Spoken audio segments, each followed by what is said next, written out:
Tour 904. Hey, second project of the day. This actually kind of goes in the same vicinity as the license plate that I just covered, and I forgot about it. But I did buy something. I was trying to figure something out. So the back doors has a slight rattle in it when you go over a bump. And I did some research, and this back bracket where the driver's side rear barn door closes, there's supposed to be a rubber grommet basically that fits in this hole, plugs in this hole, and basically holds that door kind of tight instead of letting it rattle a little bit. It's missing, and from what I understand, with a lot of the forums that I read, a lot of people have had the same problem. So mine was missing. So while I was at Lowe's today, I bought this basically kind of like rubber stopper.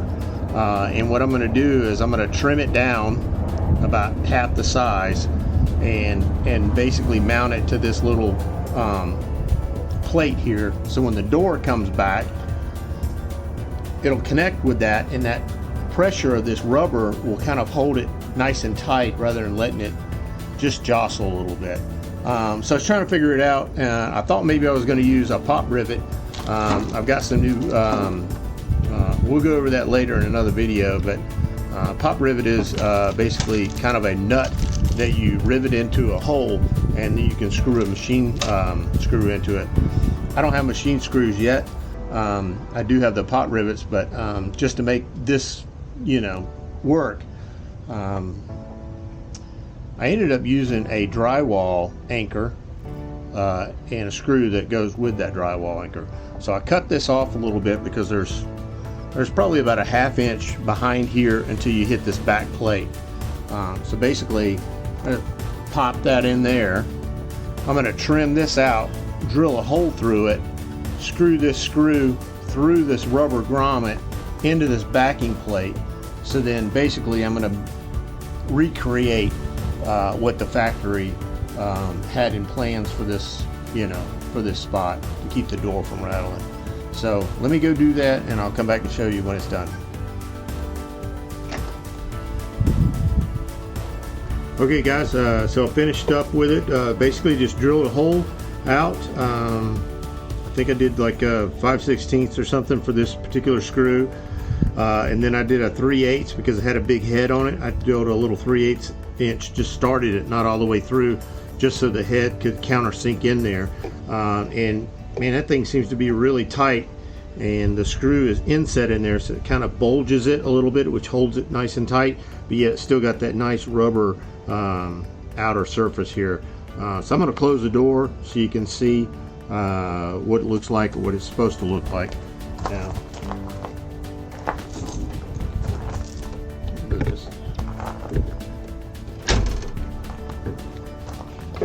so this thing is nice and tight now. When I would used to, if I would pull on it, it would have just a very so slight rattle to it.